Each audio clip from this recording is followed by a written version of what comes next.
नमस्कार दोस्तों, स्वागत है जस्टिस तक चैनल में। मित्रों, बहुत महत्वपूर्ण जानकारी सिविल सर्विस पर देने से पहले हम आपको ये बताना चाहेंगे कि आप लोग जो है आंख मीच करके, ये हमारी एक परंपरा है। जैसे फॉर एग्जांपल, मैं अगर आपको कहूंगा कि आप इस आंवले को साफ करके धो के और इसको कच्चा चबा जाइए, तो आप उस पर ट्रस्ट नहीं करेंगे। आपको लगेगा कि यार ये क्या बात कर रहे हैं, इससे क्या होगा। यही चीज आपको जो है पतंजलि या कोई दूसरा आयुर्वेद या कोई भी ब्रांडेड अपना एम्बेसडर बन के और इस पे लेबल लगा देगा आम्र आंवला का रस, तो आप जो है इसको 250 रुपए में बड़े आराम से ले लोगे। जबकि इतनी सी बड़ी जो शीशी होती है या इतनी बड़ी शीशी होती है आम्र रस की, आंवले के रस की जो ये बनाते हैं, उसमें इस आंवले का 25% तो क्या 5% भी अंश नहीं होता है। बाकी उसमें जो है पानी होता है, ये होता है, उल्टी सीधी बकवास होती है। लेकिन हम लोग उस पर ट्रस्ट कर लेते हैं क्योंकि ये विज्ञापन का जमाना है।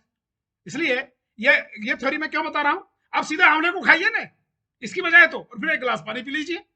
आपको इस पर ट्रस्ट करना चाहिए।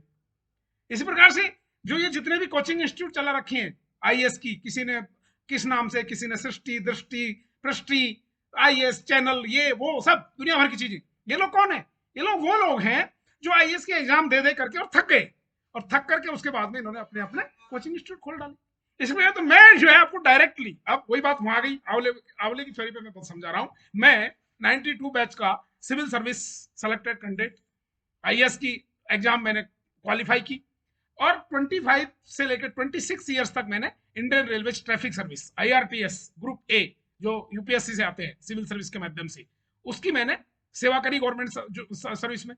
और आज मैं एज कोर्ट ऑफिसर के रूप में लोगों को न्याय दिला रहा हूं। इस पर आप ट्रस्ट कम करेंगे, बल्कि उस पर ज्यादा ट्रस्ट करेंगे यदि किसी दृष्टि ने आपको नोट जारी कर दिया, भले से इधर उधर से अरे गरा नत्थु खैरा बन करके और नोट छाप दिए, और आप उनको जा करके मार्केट से खरीद रहे हैं। हम आपको बिलीव दिलाते हैं कि जो हम आपको जो डायरेक्ट परोस रहे हैं, हम अपना कोई आपसे कोई चार्ज नहीं वसूल कर रहे हैं, हम आपको मोटिवेट कर रहे हैं केवल कि आप लोग जो है अब समझिए और वास्तविक चीज को पढ़िए, वास्तविकता पे बिलीव करिए। आंवले के रस की बजाय आंवला सीधा खाइए ना, ये आपको रात दिन दूनी और रात चौगनी प्रकृति देगा। इसी प्रकार से आप ट्रस्ट करिए उन लोगों के ऊपर जो वास्तव में जो है सिलेक्टेड होकर के और जिनका एक्सपीरियंस है। मैंने 89 से लेकर के और 92 तक सिविल सर्विस एग्जाम दिया, सिलेक्शन लिया, 25 साल रेलवे की नौकरी करी। You have to believe me, you have to trust me. आज मैं देखता हूं हमारे जमाने में वही हाल था, आज के जमाने में वही हाल है। कंपटीशन का एरा थोड़ा सा बढ़ गया है, दैट्स ऑल। पेपर का थोड़ी स्टाइल जो है वो चेंज हो गई है। जब हम, मैं अपना स्वयं का एक्सपीरियंस बता रहा हूं, जब हम जीएस के पेपर को सॉल्व किया करते थे तो ऐसे लगता था जैसे हमने जो 2-3 साल की मेहनत करी है वो कुछ उसमें से कुछ आया ही नहीं है, नथिंग। और हम अपने एक्सपीरियंस के आधार पर अपना पर्चा लिख करके चले आते थे। और आज भी यही हाल है। किसी भी जो ब्रिलियंट से ब्रिलियंट कॉम्पिटिटर है आईएएस में, जो टॉप करता है, उसे भी आप पूछेंगे तो वो जो आपका ये GS1 का जो पेपर है, प्रीलिम्स का जो पेपर है, GS2 आता है उसको, GS1 तो सी सेट होता है, GS2 का जो पेपर होता है उसमें वो मैक्सिमम से मैक्सिमम 30 से लेकर के और 40 सवाल एक्यूरेट करके आता है, केवल मैक्सिमम 40 सवाल, मैक्सिमम है ये तो। 30 से लेकर के 40 सवाल को कॉन्फिडेंटली कह सकता है कि हाँ ये मेरे राइट है, 30 से 40। और जो आम आम कैंडिडेट देता है, आम कैंडिडेट जिसे कहते हैं, 2-3-4 बार प्रीलिम्स दिया हुआ होता है, उसका ज्यादा से ज्यादा रेशो जो होता है वो उससे 5 या 6 नंबर कम ही होता है, 25 से लेकर के और ज्यादा से ज्यादा वो 30 तक कर पाता है, बस, इससे ज्यादा नहीं। बाकी आपका आईक्यू, आपका लेवल, आपकी अंडरस्टैंडिंग, आप वहां पर कितने, अपना प्रेजेंस ऑफ माइंड आपकी कितनी है, वो महत्व रखता है। सी सेट का भी यही हाल है। सी सेट के बारे में हम आपको बाद में कल बताएंगे किस प्रकार सी सेट को सॉल्व करना है।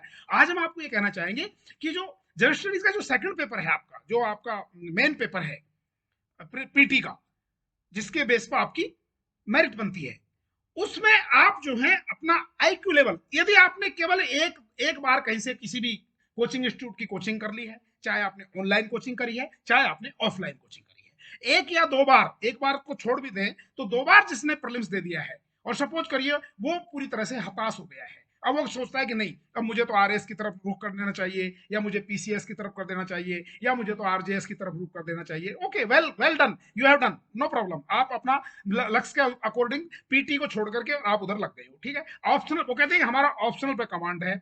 हम मेंस की तैयारी में बहुत मास्टरपीस आदमी है, मगर हमारा प्रीलिम्स पीटी नहीं हो पा रहा है, इसलिए हम जो है दूसरी तरफ अपना ध्यान अब डाइवर्ट कर दिए हैं। ओके, नो प्रॉब्लम, आपने ध्यान डाइवर्ट कर दिया है। आप एक भी दिन सिविल सर्विस की आपने तैयारी नहीं करी है। ओके, अभी भी आप मत करिए। अभी आपके पास 28 मई को प्रीलिम्स है, आज तारीख हो गई है 10 मई। आप एक भी दिन मत पढ़िए, मैं कह रहा हूं। जो किसी ने आरजेएस की तैयारी कर रखी है वो आरजेएस में लगा रहे, किसी ने आरएस की कर रखी है आरएस में लगा रहे, पीसीएस की कर रखी है पीसीएस में लगा रहे, कोई प्रॉब्लम नहीं है। लेकिन जो कभी एस्पिरेंट रहे हैं और जिन्होंने फॉर्म भी डाल रखा है, फॉर्म तो डाल रखा है, ज्यादातर लोग क्या करते हैं, फॉर्म तो डाल देते हैं, लेकिन वो तैयारी क्योंकि वो सोचते हैं कि हम निराश हो गए, अब हमारा एरा चला गया, अब हम ये नहीं कर पाएंगे, वो नहीं कर पाएंगे, सी सेट नहीं कर पाएंगे, फला नहीं कर पाएंगे, और हम कुछ कर नहीं पाएंगे, और हम नेगेटिव मार्किंग कारण से हम फेल हो जाएंगे, इसलिए हमें कुछ नहीं करना। मैं उन लोगों को का आह्वान करता हूं, और उन लोगों को मैं शपथ पूर्वक कहता हूं, क्योंकि आप एस्पिरेंट रहे हैं और आप अभी भी आपके मन में जो है आईएएस बनने के ख्वाब है अंदर से, तो आप तो मजबूरी बस जो है अपना ध्यान आपने जो है डाइवर्ट किया है। तो मैं आपको यह कहना चाहूंगा इस वीडियो के माध्यम से ऐसे लोगों को कि आप आज से ही केवल मॉर्निंग उठ करके और कुछ मत पढ़िए सिविल सर्विस को, केवल आप 10 बार या 20 बार इतना कहिए कि मैं इस बार सिविल सर्विस पीटी को क्रैक करके रहूंगा, सिविल सर्विस पीटी को मैं डेफिनेटली क्रैक करूंगा। ऐसा हो ही नहीं सकता कि मैं इसको क्रैक नहीं करूं। आई विल डू इट। इसको क्रैक करना मेरा जन्मसिद्ध अधिकार है। इसको क्रैक करने के लिए ही मैंने फॉर्म भरा है। मेरी तैयारी है या नहीं है, लेकिन मैं इस बार इसको क्रैक करूंगा। मेरा प्रेजेंस ऑफ माइंड बहुत जबरदस्त रहेगा। जैसे वो क्रिकेट का मैच होता है ना, जिसमें वो लास्ट इनिंग तक बैटिंग करते रहते हैं, रनिंग एक एक रन लेने के लिए। उसको पता है कि मेरे सारे विकेट गिर चुके हैं, मैं हारूंगा। वो ऑलरेडी मैं 250 के स्कोर को मैं प्राप्त नहीं कर पाऊंगा, क्योंकि मेरा तो 150 का स्कोर भी चल रहा है, लेकिन वो लास्ट इनिंग तक बैटिंग करता है। तो मेरा आपसे केवल इतना आह्वान है कि उसमें आते हैं 100 सवाल आते हैं, सेकंड पेपर की बात कर रहा हूं।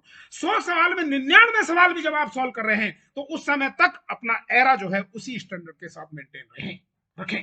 100 सवाल सॉल्व करते वक्त भी आपको करना क्या है, अपने माइंड को प्रेजेंस रखना है, कंप्लीटली बिल्कुल फ्री ऑफ माइंड के साथ। बल्कि आप तो ज्यादा अच्छे तरीके से सॉल्व कर पाएंगे। क्यों कर पाएंगे? क्योंकि आपने पढ़ाई करी नहीं है, आपका माइंड टोटली फ्री है।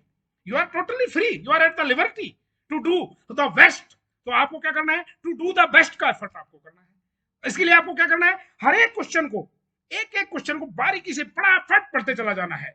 जो भी आपको एक क्वेश्चन को सोल्व करने के लिए 3/4 मिनट मिलती है, उसको अकॉर्डिंग आपको चलना है। और जो क्वेश्चन आपको टिप्स पे आ रहा है, फटाफट उसका आंसर वहीं पर भर देना है।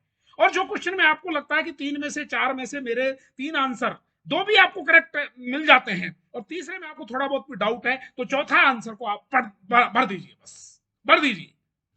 भले ही आप 100 में से 50 सवाल सॉल्व करें, चाहे 60 करें, चाहे 70 करें, चाहे कितने भी करें, इट मेक नो डिफरेंस। कई कैंडिडेट्स ऐसे भी रहे हैं जिनके 100 में से जिन्होंने 93 अटेम्प्ट किए हैं और कॉन्फिडेंटली वो केवल 35 सवाल ही कर पाया पिछले साल, और उसका प्रीलिम्स भी पास हुआ, मेन भी पास हुआ, इंटरव्यू दे रखा। तो ऐसा नहीं है। हमने हमने हमारा एक्सपीरियंस है, और जो एक्सपीरियंस होल्डर कैंडिडेट्स हैं उनसे हमने इस बारे में वार्तालाप की है। तो आपको अपना प्रेजेंस ऑफ माइंड के साथ में एक एक सवाल को पढ़ करके, ये नहीं उस समय ये नहीं सोचना है कि अरे यार मैं तो पढ़ के ही नहीं आया, मैं क्या लिखूंगा, क्या पढ़ना है, इसको छोड़ो यार, नहीं, ऐसा नहीं। प्लीज, आपको मेरी सौगंध है, क्योंकि मैं एक्सपीरियंस रहा हूं, मुझे 30 साल का एक्सपीरियंस है भारतीय सिविल सेवा का। इसलिए आपको क्या करना है, मेहरबानी करके एक एक सवाल को सॉल्व करना है कॉन्फिडेंटली, और जो आपको बेस्ट ऑप्शन लगता है उसको आप दें। चाहे आपने एक भी दिन का 1 मिनट भी आपने तैयारी नहीं की है, मैं दावे के साथ कह सकता हूं, और ये इस साल आप सक्सेस होंगे। तो उसके कारण क्या है? उसके कारण है, एक तो आप फ्री माइंड से एग्जाम देंगे, नंबर 1। दूसरी बात, आपने 2-3 साल का आपको एक्सपीरियंस, ये उन कैंडिडेट के ऊपर लागू होता है जिन्होंने 1, 2 या 3 बार प्रीलिम्स दिए हुए हैं, या 4 बार भी दिए हुए हैं बहुत से कैंडिडेट, और जो अब ऑफ द ट्रैक हो गए हैं और दूसरे एग्जाम्स की तैयारी कर रहे हैं। हम आपको ये कही नहीं रहे कि आप उन एग्जाम्स की तैयारी मत करिए, बिल्कुल आप 20 दिन उन्हीं की तैयारी करिए, इवन आप 27 मई को भी उसी की तैयारी करिए, लेकिन एग्जाम हाल में जब जाते हैं तो आप डंके की चोट पर जाएंगे, और डंके की चोट पर जाकर के एक एक सवाल को इनिंग्स के साथ में सॉल्व करेंगे। क्योंकि इस बार वैकेंसीज बहुत ज्यादा है कैंडिडेट, और मेरिट बहुत लोअर जाने वाली है मित्रों। मैं फिर अब आपको बता रहा हूं, और 1100 वैकेंसीज के आसपास है, 1100 से वो वैकेंसीज है। तो प्रीलिम्स में बहुत सारे कैंडिडेट जो है वो पास होंगे, ध्यान रखना। और आपका चूंकि एक्सपीरियंस होल्डर कैंडिडेट है, नए कैंडिडेट्स के ऊपर ये थ्योरी लागू नहीं होगी, ये 1, 2, 3 वालों के ऊपर लागू होगी। और आपके पूरे पूरे गोल्डन अपॉर्चुनिटीज हैं। उसके बाद प्रीलिम्स पास होने के बाद में मजे से आपके पास में 3 महीने का टाइम मिलता है। 3 महीने का टाइम जो ऐसे कैंडिडेट जो ऑलरेडी कर चुके हैं और जो बाकी ऑफिसर लेवल की तैयारी कर रहे हैं उनके लिए 3 महीने का मेंस के लिए टाइम बहुत ज्यादा होता है। कोई प्रॉब्लम नहीं है, यू विल गेट थ्रू। तो मेरा ये मोटिवेशनल वीडियो, इसको कृपया आप निश्चित रूप से आप जो है अभी से 20 दिन तक आपको करना कुछ नहीं है, अपना हौसला रखना है कि मुझे डिटरमाइंड होकर के और पीटी देना है, बस और कुछ नहीं। मॉर्निंग में अपने आप को एक पॉजिटिव वाइब्रेशंस देना है कि I have to crack it, I have to do it, I will do it, that's all. I can, I will and I have to do it. ये 3 थ्योरी अपना करके आप डंके की चोट पे मैदान में कूद जाइए और मूंछों पे ताव दे लीजिएगा। मैं गारंटी लेता हूं आप पास होंगे। Okay, all the best, thank you very much. और जो भी खेत खलिहान के लोग हैं जो डेस्परेट हो चुके हैं उनको ये वीडियो पहुंचाइए, लाइक करवाइए, शेयर करवाइए। We have to motivate them. We have to motivate them. Thank you very much. See you very soon in the next video for CSAT especially. Bye. Take care. See you.